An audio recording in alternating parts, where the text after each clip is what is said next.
자, 먼저 소개를 해드렸는데 정식으로 소개를 좀 해드리겠습니다. 저희 나의 선택 개표방송 3부 함께해 주실 패널분 소개해드리겠습니다. 더불어민주당 박성준 의원 나와주셨습니다. 네, 고맙습니다. 안녕하세요. 예. 네, 국민의힘 권영진 의원 나와주셨고요. 안녕하세요. 예, 여론조사 전문가 정확하게 알려주실 겁니다. 메타보이스 김봉신 대표 나와주셨고요. 안녕하십니까. 네, 저희 채널A 정치부 이남희 선임기자 나와주셨습니다. 고맙습니다. 자, 한눈에 지금 개표 상황을 한번 알아보겠습니다. 10시 48분 23초 지금 상황입니다. 자, 지금 현재 광역단체장 1위, 지금 개표율 22.7% 진행하고 있는데요. 더불어민주당 15곳, 국민의힘 1곳입니다. 김봉신 대표님, 예상하셨습니까? 아직 뭐 22.7%라? 또 접전자가 꽤 있어요. 바뀔 수도 있지만, 야, 이대로 결과가 난다면 정말 민주당 압승이네요. 예. 어느 정도 예상은 했는데요. 지금 방금 말씀 주신 것처럼 개표를 더 하다 보면 변동사항이 일부 있을 수도 있기 때문에요. 좀 더 지켜봐야 될 걸로 봅니다. 어느 지역을 가장 좀 이번에 여론조사 전문가로서 좀 유심히 관심 가지고 보셨어요? 16개 광역단체장. 역시 대구였죠. 대구는 아하. 굉장히 붙었다고 봤고요. 예. 누가 이긴다고 해도 여론조사로는 도저히 알 수 없는 그런 지역이었습니다. 또 하나는 전북인데요. 전북은 의외로 격차가 난다고 하더라도 조사 방법에 따라서 예. 이원택 후보와 김관영 후보 둘 중에 누가 이기더라도 뭐 격차는 좀 벌리겠지만 누가 이길지 모를 정도로 방법에 따라서 확 갈렸던 곳입니다. 예. 또는 경남이나 충남 같은 경우에는 국민의힘 현역이 처음부터 좀 뭐라고 해야 될까요? 아주 현역 프리미엄을 가지고 있었다고 해야 될까요? 네. 그러니까 그 도정과 관련해 가지고는 그다지 나쁜 평가가 없었기 때문에 경남과 충남도 더불어민주당 입장에서는 안심하기 어려운 그런 지역으로 봤습니다. 네, 권영진 의원님, 국민의힘 큰일 났습니다. 이렇게 결과가 나면 지금 대구도 파란색이에요.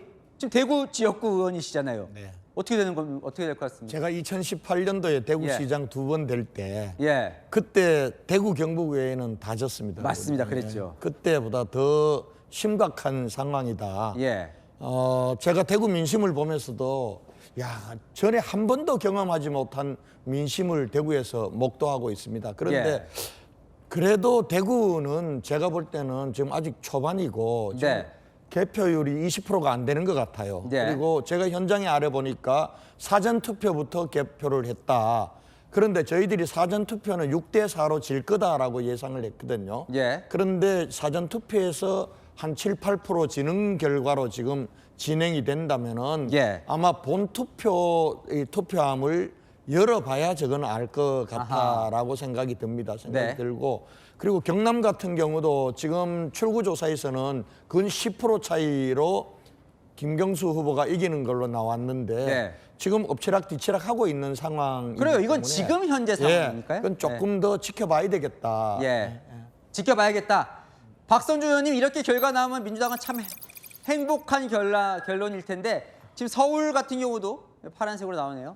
뭐 15대 1이라는 숫자 이전에 예. 그러면 민주당이 이제 집권 여당인데 지금의 현재 있는 광역단체장은 누가 유지하고 있냐면 국민의힘 후보들이 다 유지하고 있는 지역 아니겠습니까? 네. 그런 측면에서 볼 때 서울이라든가 충북, 세종, 대전, 충남, 충청권, 네. 그다음에 경남, 부산, 울산 이 지역도 마찬가지로 좀 국민의힘 후보기 때문에 네. 이 지역을 국민의힘 입장에서는 수성전을 펴는 거 아니겠습니까? 우리 입장에서는 공성전을 펴는 거기 때문에 이 지역에서 우리가 가져온다고 하면은 이 선거 자체가 지방선거의 민심이 네. 민주당에게 힘을 실어줬다 이렇게 해석할 수가 있는 거고 네. 국민의힘은 민심의 이반의 현상에 의해서 패배한 그런 선거 결과가 되는 것이다. 저는 가장 중점 지역이 무슨 국민의힘이 대구를 지켰냐, 뭐 경북을 지켰냐 이런 문제가 아니라 그럼요. 가장 네. 중요한 서울 민심을 누가 가져갔느냐, 예. 그리고 충청권의 민심이 어떠냐, 그 중에서도 또 부울경에 있어서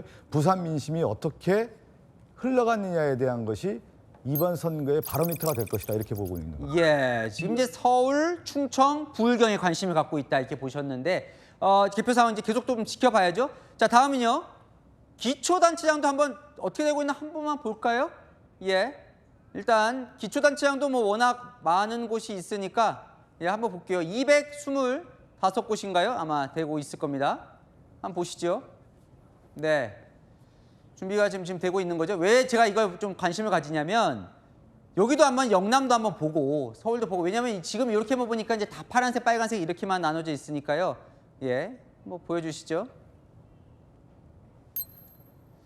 227곳이군요. 예, 더불어민주당 153곳, 그리고 국민의힘 58곳, 조국혁신당 1곳, 진보당 2곳, 무소 12곳인데 보니까 일단 저 영남 지역에 파란색이 좀 보이고요. 그다음에 강원도는 빨간색, 파란색 섞여 있고, 예, 호남에서 조국혁신당이 지금 한 석만 나오는 거고 나머지는 다 파란색과 무소속 12석이 어딘지가 좀 무소속은 호남과 영남에 좀 섞여 있네요. 자, 그다음에 또 재보궐도 좀 궁금하니까요. 재보궐도 좀 재보궐 14곳 지금 선거는 어떻게 되고 있는지 한번 보겠습니다. 기초단체장을 보면 뭐 다 특성들이 있으니까요. 재보궐 한번 보여주시죠. 이건 이남희 선 기자가 한번 좀 설명을 해주실까요? 아직 안 나오고 있는데 재보궐이 지금 14곳이에요. 그중에서 사실은 대구 달성만 국민의힘이고, 그죠? 그렇습니다. 나머지 민주였는데 한번 보겠습니다.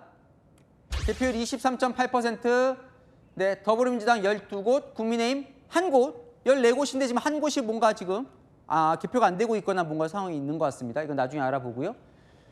그러면 12곳 한 곳이면 뭐 원래 대구 달성이 국민의힘이었으니까 그대로 돌아가는 거네요. 그렇게 되고요. 바로 아마도 혹시 되면 재보궐 1위로 바로 좀 보여주십시오. 알려주시면 감사하겠고요. 아마도 지금 경기 평택을요. 제가 지금 들어오기 전부터 오후 9시 반, 오후 9시 50분 해서 20분 단위로 어떻게 1위가 바뀌는지를 체크를 해봤거든요. 9시 반에는 김용남 후보가 1위를 달리다가요. 또 20분 뒤에는 다시 조국 후보가 뒤집고요. 왔다 갔다 하면서 조국 후보가 8표 차이로 앞서더니 다시 김용남 후보가 앞서고, 그래서 지금 시시각각 지금 개표가 지금 경기 평택을 같은 경우는 접전을 벌이면서 지금 왔다 갔다 하는 중입니다. 일단은 지금 1위부터 보시겠습니다. 저 충남 아산을이 아직 개표가 안 된 상황이라서 지금 13곳만 나오고 있는데 지금 1위 나와 있습니다. 자, 하정우 의원도 지금 1위를 달리고 있나 보고 좀 더 자세히 좀 이따 알아보겠습니다. 대구 달성 이진숙 후보가 유력이 떴네요. 벌써 유력 뜬 지역들이 좀 있군요. 대구 달성 이진숙, 인천 계양을 김남준, 울산 남갑 전태진, 충남 공주부여청장 김영빈. 그런데요, 권영진 의원님, 사실은 울산 남갑이나 충남 공주부여청장은 국민의힘이 좀 접전이라고 했었던 것 같은데 지금 일단 유력 확실히 뜬 겁니까? 민주당이 되나 봅니다. 저 지역도 결국은 아마 우리 후보들의 문제라기보다도 우리 당에 대한 혹독한 심판, 우리는 아마 지금 이재명 정부에 대한 견제할 수 있는 힘을 달라고 우리 국민들에게 호소했지만은 결과적으로는 국민들은 국민의힘을 심판하는 결과가 된 것 같습니다. 아마 우리 당과 그리고 또 저희 같은 국회의원들이 많은 잘못을 하는 바람에 정말 아까운 후보들이, 이 후보들뿐만 아니라 지금 수도권에 있는 기초단체장들 중에 참 영향 있는 단체장들이 많습니다. 그분들이 당의 도움을 받지 못하고 정말 이 낙선하는 아픔을 겪는 것 같아서 지금 이 개표 방송을 하면서 제 마음이 참 쓰립니다. 죄송하기도 하고. 저도 좀 대표님. 제가 좀 말씀 좀 부탁드리는데 저는 이제 처음에부터 이번 지방선거가 그러면 국민의 민심을 받고 후보들이 가야 할 길에 대한 것들은 시대 정신을 담아야 되는 거 아니겠습니까? 지방선거가 마찬가지겠죠.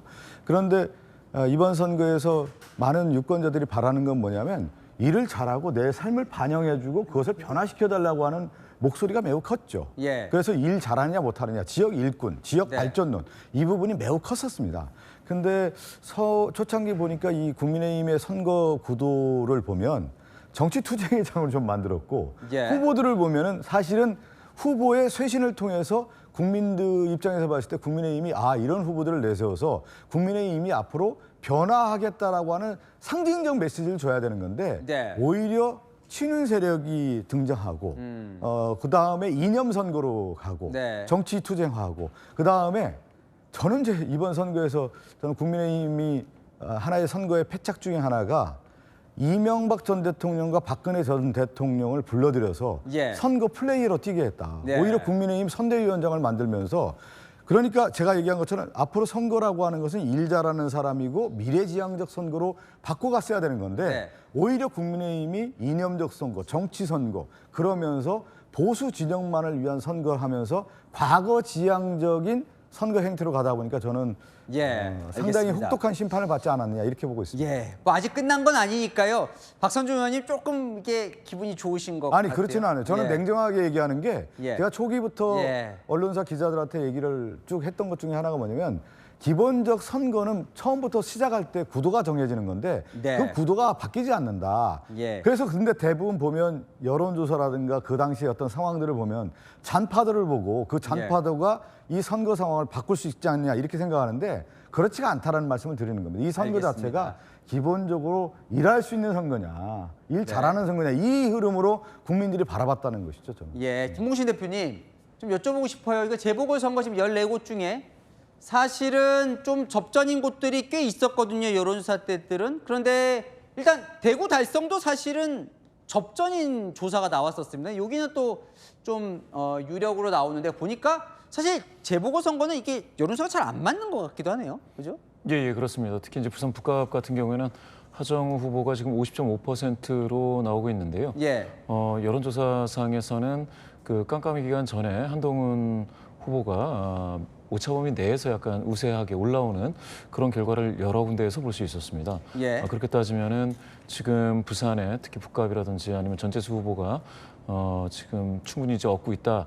물론 말씀대로 더 개표를 해봐야 되지만 지금까지만 보면 상당히 부산 지역에서 민주당 후보들이 돌풍을 일으키고 있는 것은 맞고요. 네. 거기에 따라서 여론조사가 전화면접 여론조사가 너무 집중되는 곳에서는 굉장히 그 유권자분들이 전화조사에 응답하지 않음으로 인해 발생하고 있는 그러한 그 편향들이 분명히 발생하고 있습니다. 또한 정치적인 의미에서 충남 공주부여 청양 같은 경우에도 마찬가지이겠고요. 예. 굉장히 그 충남 전반적으로 해서 공주부여 청양이 아주 큰 도시는 아닌데도 벌써 이렇게 되면 두 번에 걸쳐서 민주당 후보가 당선이 되는 상황이라고 한다면 이제 과연 그러면 충청 지역을 격전지라고 할 것인지 네. 민주당의 텃밭화돼가고 있는 과정이라고 평가해야 될 것인지 네. 이거는 좀 더 지켜봐야 될 것 같습니다. 알겠습니다. 근데 좀 개표 상황 이남희 기자 뭐가 좀 있나요? 그러니까 부산 북갑 같은 경우는 예. 지금 좀 어디가 먼저 이제 좀 개표가 되고 이제 지금 한번 좀 따져봤어요. 취재를 해보니까 일단은 관내 사전 투표부터 먼저 함을 열어서 거기에 네. 이제 개표율이 많이 반영되는 것 같다. 이런 얘기는 들을 수 있었습니다. 네. 그러니까 사전 투표에서 어느 쪽 표가 더 많이 나왔느냐 이것도 관건이 될 것 같은데요. 일단은 아까 그 부산 북갑의 경우는 하정우 한동훈 후보가 뭐 거의 오차 범위 내 접전 벌이는 걸로 나타났잖아요. 출구조사에서. 출구조사에서 아까 나타났는데 결국은 이제 어느 지역 개표가 얼만큼 진행되는지도 좀 부산 북갑의 경우는 좀 지켜봐야 될 걸로 보입니다. 알겠습니다. 자, 이 시각에 좀 접전인 지역이 있다고 해서 한번 좀 알아보겠습니다. 예. 경남지사군요. 개표율 24.9%인 상황에서 초접전이네요. 50.2% 김경수 후보, 박안수 국민의힘 후보 49.8%, 2,126표라면 김모신 대표님 요건 좀 아직 봐야겠죠? 지금 뭐 개표율이 24.9%지만. 예, 맞습니다. 이 정도의 아주 초박빙 격차 같은 경우는 새벽에도 선두가 바뀌는 경우가 있기 때문에요. 네. 더 지켜봐야 될 지역입니다. 네, 알겠습니다. 권영진 의원님, 여기는 사실은 박안수 후보가 어떻게 사실 요 경남은 민주당과 국민의힘이 다 접전 지역으로 봤던 곳이긴 하죠. 그죠? 그렇죠. 네. 여기는 둘 다. 그렇죠. 지금 사실은 민주당 분들하고도 얘기할 때, 야, 경남은 접전인 것 같아. 네. 나중에 투표하고 깨봐야 알 것 같아. 저희 당 내에서도 그렇게 보고 있었는데 지금 출구조사에서는 굉장히 많은 차이로 김경수 후보가 이기는 걸로 나왔지 않습니까? 네. 그리고 24.9% 같으면 아마 경남도 비슷하게 사전투표부터 이 개표를 했을 거예요. 네. 그렇다면은 저 결과는 저는 좀 더 지켜봐야 경남을 알 수 있다라고 생각이 되고요. 예. 아마 보궐선거 지역 중에서도 평택 을하고 네. 그리고 부산 북갑은 지금 누가 당선 유리하다 뭐 이렇게 보기가 어려울 것 같아요. 어려울 것 같고 네. 저희 당이 지금 전체적으로 지는 문제와 관련해서는 저는 보수 결집 부분들은 충분히 됐다고 봅니다. 박근혜 전 대통령, 이명박 전 대통령이 도와주시는 거는 뭐 우리 당의 지금 당 지도부가 예, 선거 지원을 못하기 때문에 그분들이 나와서 도왔는 건데 잠시만요. 그분- 말씀하는 순간에 또 또 바뀌었죠. 바뀌었네요. 예, 또 박한수 바뀌는 후보가 50.1%로 지금 562표네요. 차이네요. 그래서 보수 결집이 부족해서 졌다기보다도 예. 결과적으로는 우리가 선거 기획을 할 때 중도 외연 확장이 굉장히 중요하다고 했는데 예. 중도층을 버리면서 굉장히 강성으로 우리가 계속 갔단 말이에요. 예. 그 중도층은 없다고도 얘기를 했습니다. 예. 우리 지방선거 기획단장부터 중도층 없다고 그랬으니까 예. 그 패착이 아마 전체적으로 저렇게 중도층으로부터 우리가 외면받으면서 저런 결과가 나온 거 아닌가 이렇게 보여집니다. 네. 저도 좀 한 말씀 드린 게 지난 대선 2025년 대선 당시에서도 이재명 대통령이 당선될 당시에서도 부울경에서 정말 어려웠단 말이죠. 예. 어려웠고 저희가 부울경의 기억으로는 우리가 이재명 대통령이 패한 거 아니었습니까 그 당시에? 예, 뒤쳐졌던 결과였는데 지금 지방선거 한 1년 만에 저희가 이렇게 예. 접전 지역으로 가고 실제 울산에 지금 선거에서도 보면 우리 당 후보가 보궐선거에서 앞서고 있고 또 공주 청양 부여 같은 경우도 충청권의 가장 보수적 지역이라고 할 정도로 공주 부여 청양이 그렇게 얘기를 하고 있는데 거기에서 민당 후보가 선전하고 있고 그리고 이제 부산이라든가 울산이라든가 광역단체 특히 경남에서도 이렇게 접전을 벌이고 있다라고 하는 것 자체가 네. 매우 고무적인 일이고 그것은 제가 앞서 말씀드린 것처럼 외연 확장으로서 지역 일꾼들 지역 발전론 그러면서 이재명 정부의 원팀에 의한 이러한 선거가 기본적으로 어느 정도는 상당히 유권자들에게 영향을 미쳤다 이렇게 볼 수밖에 없습니다. 예. 알겠습니다. 지금 광역단체장 1위 보니까 민주당 14곳, 국민의힘 2곳, 뭐 이게 계속 엎치락뒤치락 하는 것 같네요. 자, 지금 서울 한번 볼까요? 서울이 제일 궁금합니다, 사실은. 서울 어떻게 되고 있습니까? 지금 정원 후보가 1위는 달리고 있는데, 서울시장 지금 개표율이 16%인데, 상당히 차이가 많이 나네요.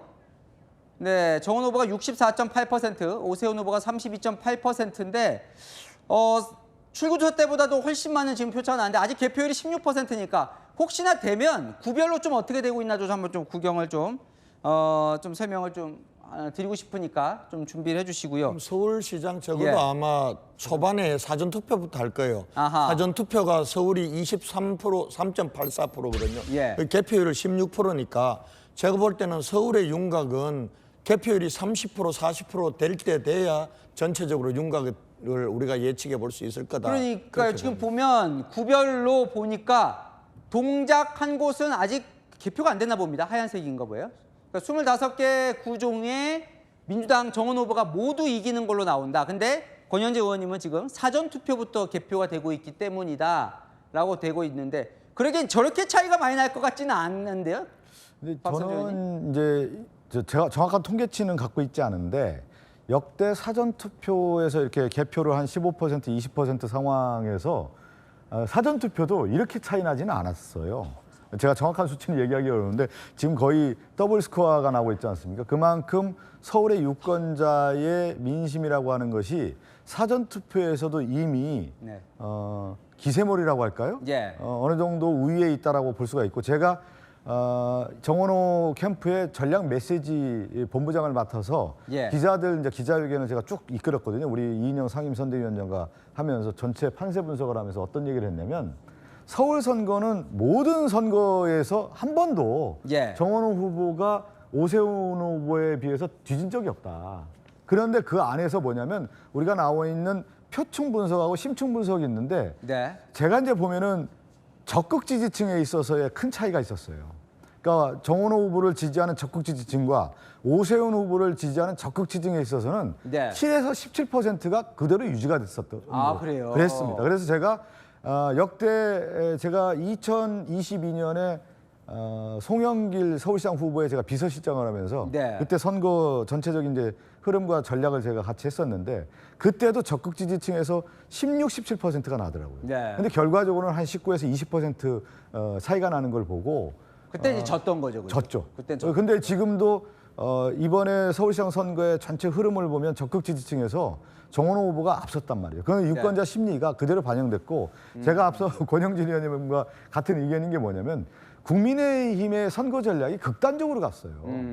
제가 그래서 이 이념 투쟁을 가고 있다라고 하는 부분, 그리고 오세훈 후보 같은 경우가 뭐 이재명 대통령과 싸우겠다고 하고 이런 선거 전략, 그리고 가장 큰 극단의 언어가 장동혁 대표였거든요. 그러면서 서울의 유권자층이라고 하는 것은 중도 지향층이 상당히 많고 지역 발전에 대한 영향들이 되게 많이 받는 층이었습니다. 그리고 요 근래의 선거 추세 중에 하나가 뭐냐면 이익 투표 성향이 매우 강했거든요. 내 지역의 발전을 좀 해줬으면 좋겠다라는 부분들이 있었는데 그거에 대해서는 국민의힘이 선거 전략상 정책이나 공약이 저는 보지는 못했던 것 같아요. 그런 면에서 저는 이번 선거에서 정원호 후보가 상당히 우세적으로 승리할 것이다라고 하는 부분을 언론을 통해서도 제가 많이 얘기를 했었습니다. 알겠습니다. 서울 선거 제가 잠깐 말씀드리면은 뭐 여론조사 전문가 계신가 저보다 훨씬 더 잘 아시겠지만은 사실 초반 판세는 두 자릿수 이상의 차이였습니다.